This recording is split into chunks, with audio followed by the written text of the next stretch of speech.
यांची जयंती होय. हो. डॉक्टर बाबासाहेबांनी आपल्या देशाला दिलेली सर्वात मोठी देण म्हणजे भारतीय संविधान. बरोबर. सर्वप्रथम जयंतीनिमित्त डॉक्टर बाबासाहेब आंबेडकर यांच्या स्मृतींना विनम्र अभिवादन आणि जयंती दिनाच्या सर्वांना कोटी कोटी शुभेच्छा.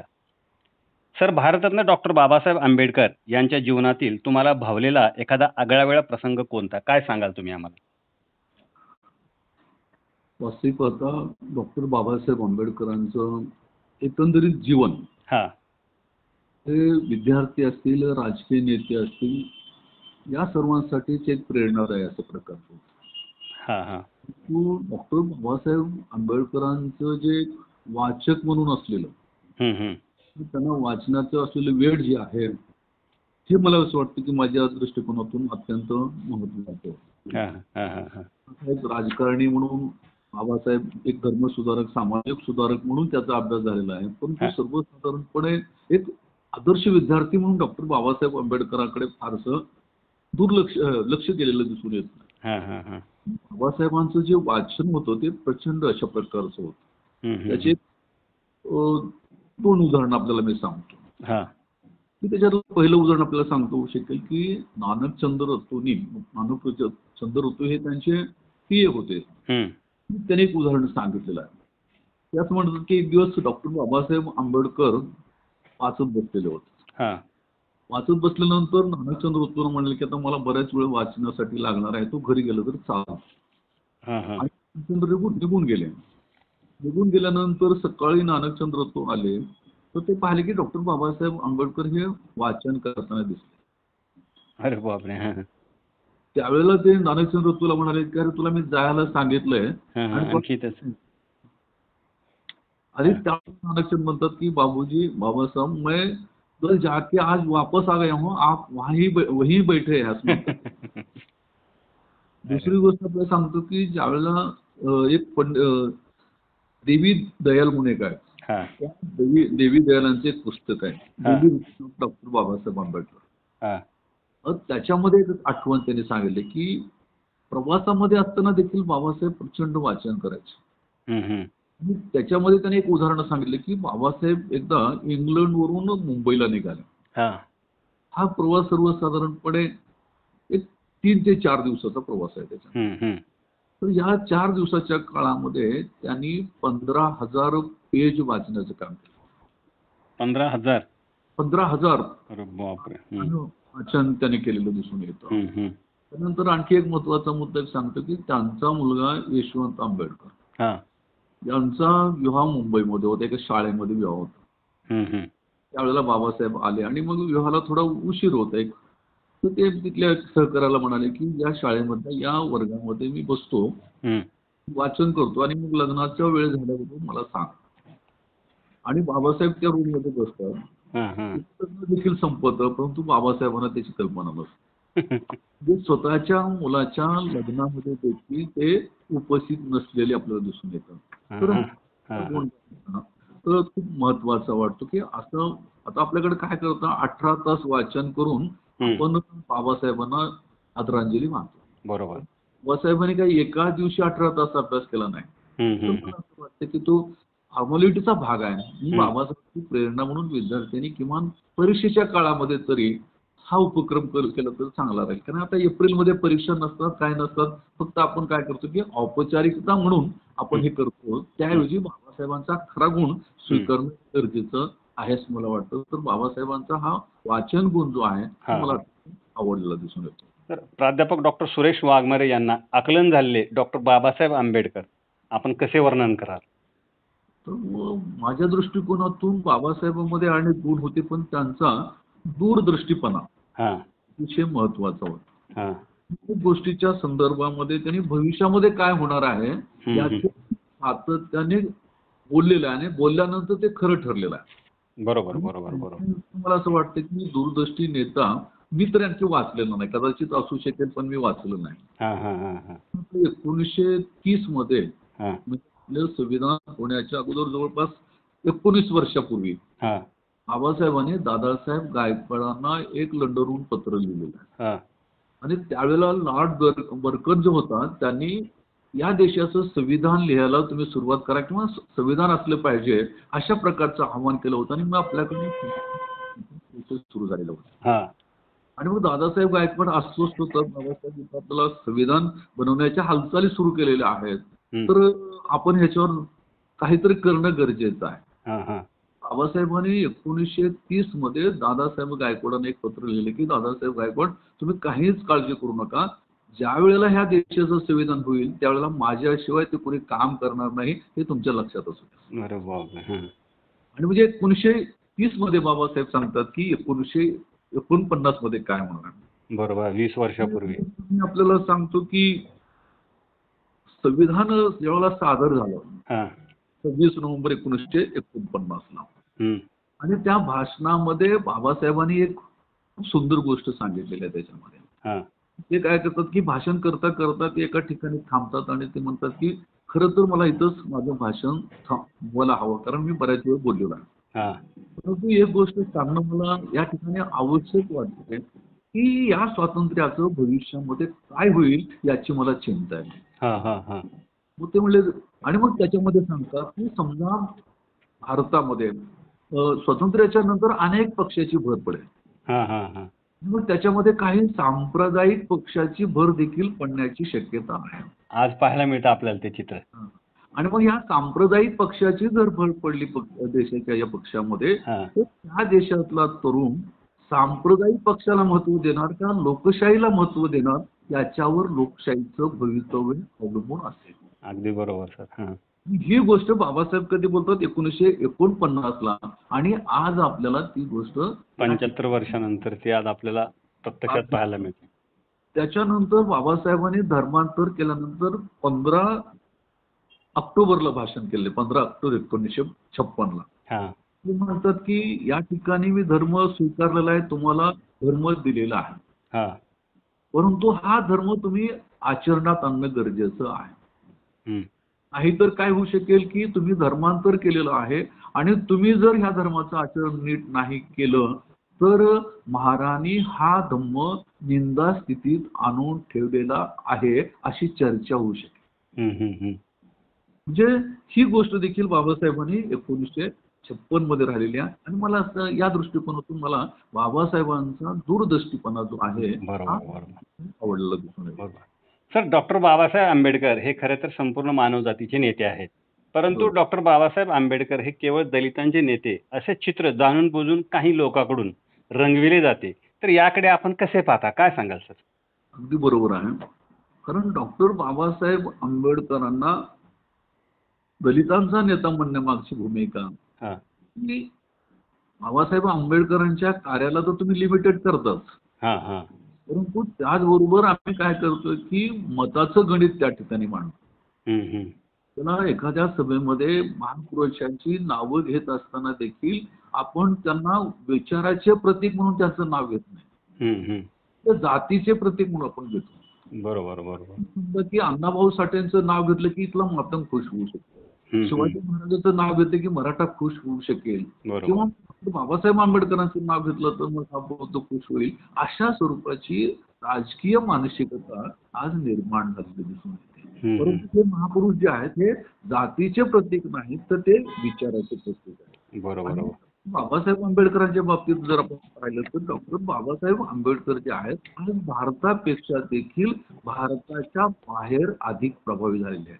ही गोष्ट आपण त्यांच्या लक्षात आणून दिली पाहिजे की घाना नावाचा एक लहानसा देश आहे आणि त्या घाना देशामध्ये चॉकलेटच्या उत्पादनाशिवाय काही होत नाही. त्या देशामध्ये देखील डॉक्टर बाबासाहेब आंबेडकर पोहोचलेले आहेत.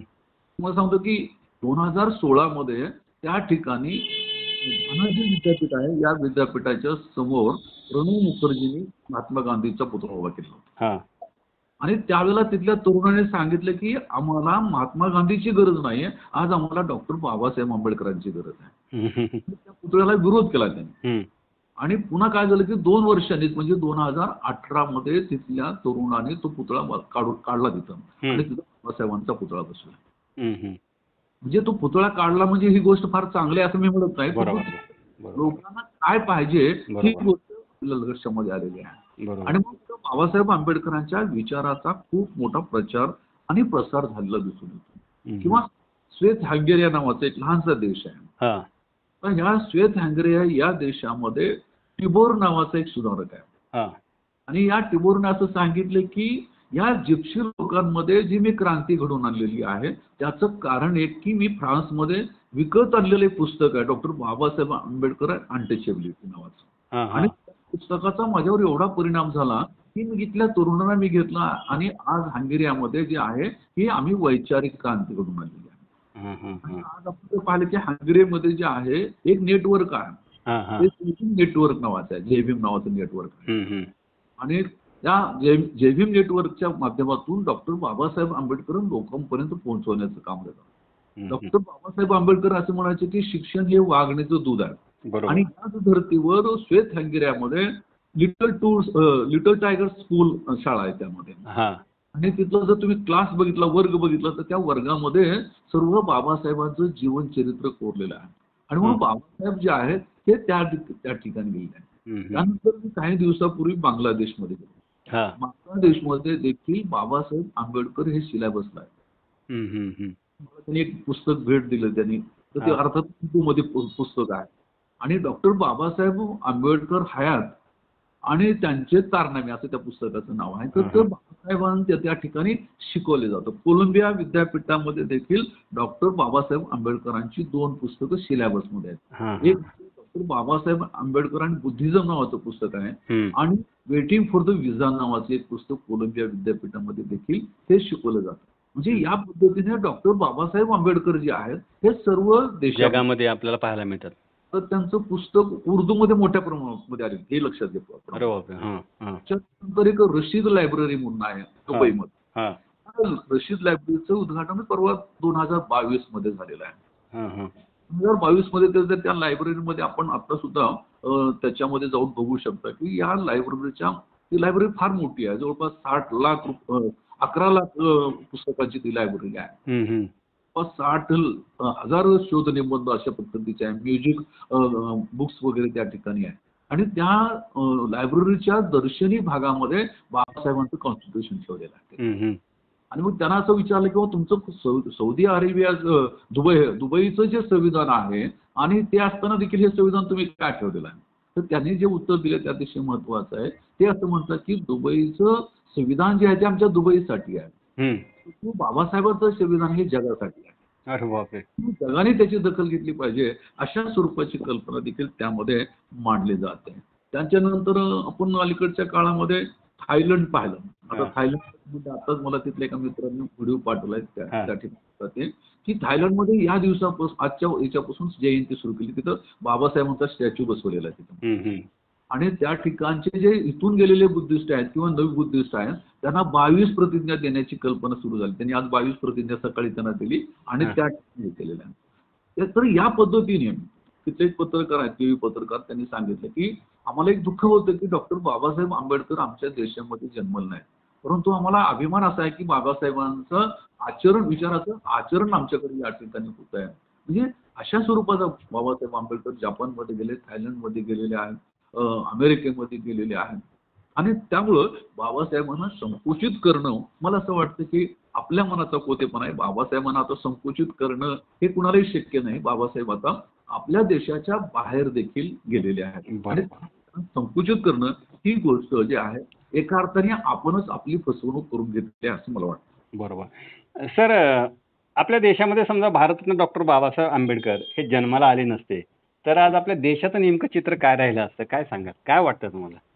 खरं तर 2-3 गोष्टी महत्वाच्या. एक तर बाबासाहेब जन्माला आले नसते मला असं वाटतं की या देशातल्या तमाम दलितांना मार्गदर्शन करणारा माणूस निर्माण झाला ना. की आणि ही जाणीव कोणी करून दिली पहिल्यांदा डॉक्टर बाबासाहेबांच्या विद्वत्तेसंबंधी लिडरशिपच्या संदर्भामध्ये ते शाहू महाराजांनी. तर शाहू महाराजांनी त्यावेळेला मानगाव परिषदेच्या अगोदर सांगितले की तुम्हाला तुमचा नेता मिळालेला आहे. डॉक्टर बाबासाहेब आंबेडकरांच्या शिवाय तुमचा नेता दुसरा असू शकत नाही आणि हा नेता असणं तुमच्यासाठी अतिशय महत्वाचं आहे. म्हणून बाबासाहेबांना लीडर म्हणून प्रोजेक्ट करण्याचं पहिल्यांदा काम कोणी केलं ते शाहू महाराज. शाहू महाराजांनी. दुसरी गोष्ट आहे की डॉक्टर बाबासाहेब आंबेडकरांना ते पत्र लिहित असताना लोकमान्य डॉक्टर बाबासाहेब आंबेडकर असं पत्र लिहिलं. हम्म, हम्म, हम्म. ते लोकमान्य टिळकांना त्यावेळेला लोकमान्य म्हणत असायचे, तर बाबासाहेब म्हणायचे की खरे लोकमान्य तुम्ही आहे. आणि म्हणून राजमान्य लोकमान्य अशा प्रकारचा पहिल्यांदा प्रयोग जो आहे तो शाहू महाराजांनी केला. बरोबर बरोबर बरोबर. त्याच्यानंतर आणखी एक महत्वाची गोष्ट सांगायची की ते म्हणायचे की आता तुम्ही विद्वता वगैरे घेतले, परंतु खऱ्या अर्थाने तुम्ही या देशाचं देखील तुम्ही नेतृत्व करू शकता हे शाहू महाराजांनी सांगितलं. देशाचंच नाही तर या देशाचं देखील नेतृत्व करू शकता अशा प्रकारचं भाष्य देखील शाहू महाराजांनी त्या ठिकाणी केलेलं. आणि ते सांगितले की तुम्ही एक जगामधले एक विद्वान आहात असं त्यावेळेला शाहू महाराज म्हणतात माधव परिषदेच्या अगोदर. आणि ही गोष्ट जी आहे अत्यंत महत्वाची आहे, कारण मग बाबासाहेब पुढे या ठिकाणी सर्व तळागाळातल्या माणसाचे नेते झाले. त्यानंतर संविधान बनवल्यानंतर ते आपल्या देशाचे नेते एक प्रकारे झाले आपल्याला म्हणता येऊ शकेल. आणि संविधान निर्मितीच्या नंतर ते जे आहे त्यांचं नेतृत्व जे आहे ते जगामध्ये मध्ये दोन महत्वाच्या घटना घडल्या. पहिली घटना अशी घडली की बाबासाहेबांच्या संविधानाची अंमलबजावणी सुरू झाली. आणि दुसरी गोष्ट अशी की बाबासाहेबांनी 1950 मध्ये एक जागतिक कीर्तीचं मासिक आहे महाबोधी, आणि त्या महाबोधीमध्ये बाबासाहेबांनी बुद्ध आणि त्याचं भवितव्य अशा प्रकारचा एक लेख जो आहे तो या महाबोधीमध्ये 2 टप्प्यामध्ये प्रकाशित झाला. आणि त्यामुळं बाबासाहेबांनी एक नवीन धर्म म्हणजे बुद्धाचा खरा धर्म आपल्याला म्हणता येऊ शकतो तो जगाच्या बाहेर आणण्याचं काम केलं. त्याच्यामध्ये एक सांगतो तुम्हाला की बाबासाहेबांनी पहिल्यांदा बुद्धाच्या संबंधी विधान असं केलं की बुद्ध जो आहे हा व्यक्तिगत जीवनामध्ये परिवर्तन घडून आणणारा आहेच आहे, परंतु जगाची पुनर्रचना करण्याचं सामर्थ्य जे आहे हे बौद्ध धर्मामध्ये आहे. ही गोष्ट बाबासाहेबांनी पहिल्यांदा मांडली. त्याचा परिणाम आपले जे संघरक्षित आहेत त्रिलोकी महासंघाचे त्यावर परिणाम झाला. आणि संघरक्षितांना वाटलं की पहिल्यांदा चूक आहे असं होऊ शकत नाही. आणि मग ज्यावेळेला त्यांनी पाहिलं त्यावेळेला ते त्यांनी मान्य केलं आणि त्यांनी एका कार्यक्रमामध्ये सांगितलं त्यांचं जे त्रिरत्न कार्यक्रम की माझे गुरु म्हणून मी बाबासाहेबांना स्वीकारलेलं आहे असं म्हणतो. म्हणजे एक नवीन दृष्टी धर्माच्या संबंधी देण्याचं काम केलं. ते नसतं तर भारतामध्ये बौद्ध धर्माचा उदय झाला नसता कदाचित. त्यानंतर या देशाचं संविधान जो आहे हे संविधान देखील या पद्धतीने निर्माण झालं नसतं. संविधान निर्माण परंतु या पद्धतीचं संविधान निर्माण होऊ शकलं नसतं. याचं कारण सांगतो तुम्हाला की आपलं संविधान येण्याच्या अगोदर जे आहे हे संविधानाचा आराखडा बनवण्याचे प्रयोग झाले. मग पहिला आराखडा तयार करण्याचं काम मोतीलाल नेहरूने केलं. त्यांचा आराखडा स्वीकारला नाही. त्याच्यानंतर सपोळ समिती नेमली, त्या सपोळ समितीचा आराखडा स्वीकारला गेला नाही. एवढंच नाही तर महात्मा गांधींनी देखील आपल्या संविधानाचा आराखडा तयार केला होता, तो देखील मान्य करण्यात आलेला नव्हता. म्हणजे यावरून आपल्याला लक्षात येऊ शकेल की संविधानाची जी आयडिया होती ही बाबासाहेबांच्या संदर्भामध्ये. आणि मग त्याच्यानंतर मग बाबासाहेबांनी त्यावेळेला मग नेहरूने जेनिक्स नावाचा एक माणूस होता त्याला सांगितलं तेव्हा आमच्या देशात आमच्या देशाचं संविधान आपण लिहावं अशी विनंतीचं पत्र केलं होतं. त्यावेळेस जेनिक्सने देखील सांगितलं की मी तुमच्या देशाचं संविधान लिहीन, पण मला असं वाटतं की माझ्यापेक्षा चांगलं संविधान लिहिण्याचं काम तुमच्या देशातला डॉक्टर बाबासाहेब आंबेडकर हा माणूस करू शकतो हे जेनिक्सने त्यावेळेला सांगितलं. हे संविधान असेल, हा बौद्ध धर्म असेल, आणि दुसरी गोष्ट आहे की ही लोकशाही जी आहे आता मोठी खऱ्या अर्थाने काम. आणि दुसरी गोष्ट मी मुद्दाम सांगतो तुम्हाला की बाबासाहेबांनी हे काम जे आहे हे सहजासहजी केलं नाही हे लक्षात घ्या. बाबासाहेब ज्यावेळेला संविधान लिहिण्याचं काम करत होते त्यावेळेला प्रचंड आजारी होते. दुखीचा आजार होता, त्याच्यानंतर त्यांच्या डोळ्याचा आजार होता, त्याच्यानंतर त्यांचा मज्जातंतूचा आजार होता. आणि अशा अवस्थेमध्ये देखील बाबासाहेबांनी संविधान लिहिलं. आणि मग माझं तर मत असं आहे की बाबासाहेबांनी जर या देशाचं संविधान लिहिलं नसतं तर त्यांचे 4-5 वर्ष आयुष्य आणखी वाढलं असतं. म्हणजे अशी परिस्थिती होती. सांगतो की कमलाकर चित्रे नावाचे एक ग्रस्त होते. या कमलाकर चित्रेना बाबासाहेबांनी एक पत्र लिहिलं त्या संविधान निर्मितीच्या वेळेला. ते पत्र आज देखील उपलब्ध आहे. त्या पत्रामध्ये बाबासाहेब असं म्हणतात की चित्रे गेल्या 15 दिवसांमध्ये मी 1 मिनिट देखील झोपलेलो नाही. 15 दिवसामध्ये 1 मिनिट देखील झोपलेलो नाही. कारण रात्र झाली की मला अक्षरशः भीती वाटायला लागते आणि मध्यरात्रीपासून माझ्या मज्जारज्जूचा त्रास सुरू होतो आणि तो कशाने थांबत नाही. ॲलोपॅथिक औषधे किंवा मी आयुर्वेदिक औषधं घेतो कशानेही थांबत नाही आणि त्याच्या वेदना मात्र प्रचंड असतात. हम्म, ते हम्म. म्हणतात, 100 इंगळ्या चावल्याच्या ज्या वेदना असतात हा. तेवढ्या वेदना मला त्या ठिकाणी होतात. हा. आणि शेवटी एक शब्द वापरतात, परंतु मला हे दुःखरित्यासाठी सहन. तर हे पत्र काय दर्शवतं तर बाबासाहेबांनी या संविधान निर्मितीच्या संदर्भामध्ये कसं योगदान दिलं ही गोष्ट आपल्या लक्षात येऊ शकते. म्हणून बाबासाहेब या देशामध्ये आले, महात्मा फुले या देशामध्ये आले, म्हणून आज आपण एक वेगळे शिक्षण, एक मोठे लोकशाही आपण म्हणतो किंवा एक भारतीय शेतीचं संविधान या ठिकाणी निर्माण झालेलं आहे. या ठिकाणी नसलेल्या माणसाला धर्म देण्याचं काम देखील doctor Babasaheb. Sir, doctor Babasaheb Ambedkar यांची सामाजिक व राजकीय चळवळ ही त्यांच्यानंतरही त्यांच्याच विचारसरणीनुसार चालत आहे असे आपल्याला वाटते का? काय सांगाल? तर अजिबात नाही. डॉक्टर बाबासाहेब आंबेडकरांनी पहिली सामाजिक संघटना काढली, बहिष्कृत हितकारणी सभा. तर या बहिष्कृत हितकारणी सभेचे जर आपण पदाधिकारी पाहिले तर सर्व जाती धर्माचे ते पदाधिकारी होते. सवर्ण जातीचे देखील माणसं त्याच्यामध्ये होती.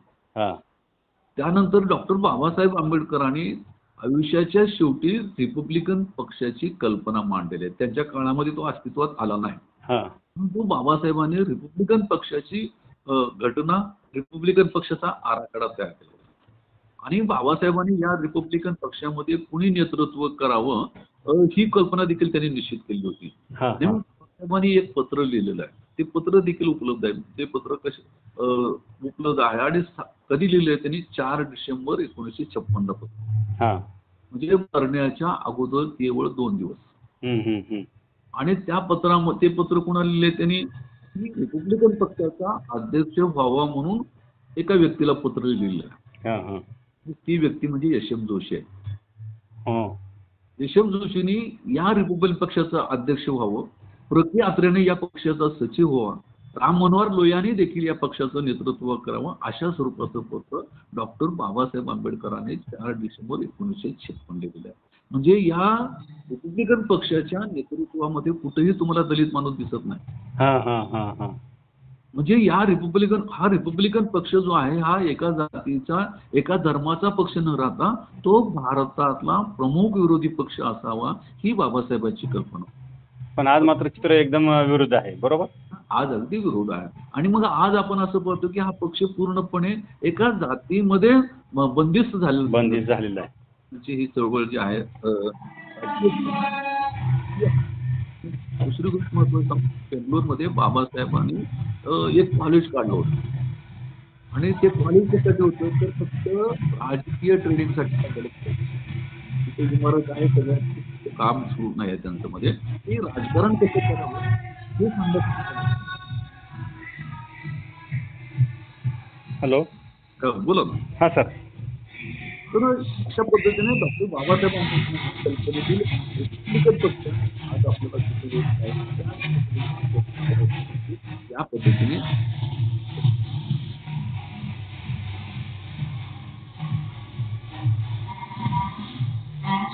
हॅलो, बोला ना. हा सर, धन्यवाद सर, खूप खूप धन्यवाद. तुम्ही आम्हाला वेळ दिलात, आमचे संवाद साधलात त्याबद्दल आपले खूप खूप आभार सर. ओके, धन्यवाद सर.